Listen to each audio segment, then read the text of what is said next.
This week's recipe starts off with a really creamy, delicious hummus, and the trick to this is just to follow all of Ottolenghi's tips. So I'm using tin chickpeas. I'm going to boil them in water with salt and cumin and then leave them to simmer with the lid off for half an hour so that the water reduces down to about halfway or more.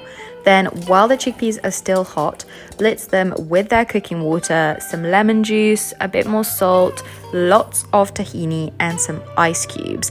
And you want to blitz them for a long time so that you get it as smooth as possible. It will look quite liquid, but you leave it in the fridge and it will firm up and it will be whipped and smooth, creamy and just perfect every time. Then that's our base for the bowl sorted. Now onto the lamb and the vegetables.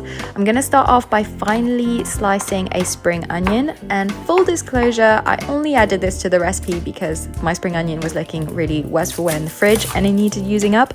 You can just use a whole red onion, but to be honest, it did add a really nice green fresh note, so it wouldn't go amiss either if you want to just use one in there too. But anywho, with the red onion, I'm just going to finely dice that up, and that's all the prep for the lamb done. Then for the seasonal veg, I've got a carrot, which I'm going to top and tail, and then clean so I get any dirt or sand off, and then peel it, but keep peeling so you make nice ribbons all along the carrot.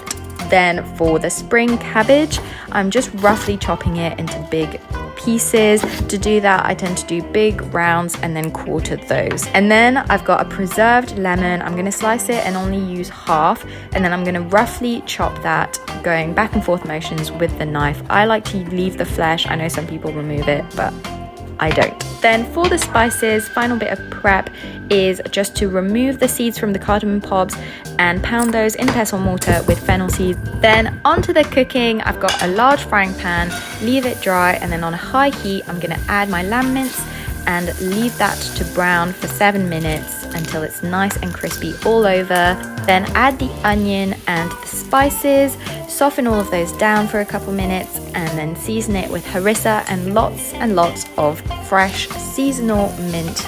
And that's it for the lamb delicious. Then in that same pan or a different one, you can cook the veg. So medium-high heat, just throw all those veg in, the preserved lemon and a little bit of sumac if you have it, and some salt, and then leave those to wilt. The idea is to get a bit of a nice char on them, so don't worry about colouring them. And once they're cooked, still a bit al dente, deglaze the pan with some pomegranate molasses or balsamic vinegar. And then we're ready to assemble. We've got a bed of that creamy hummus, the seasonal veg, which are nice and tangy, and then our lovely crispy spicy lamb on top. Then garnish it. I've gone with some pickled red onion. You could also go with pomegranate seeds, would be really nice here, and a final flourish of mint leaves, and that's it, ready to tuck in. Really hope you enjoy this recipe. Please make sure to leave a comment if you have any questions or if you try this, and subscribe for next week's recipe, which will be a green goddess Caesar salad.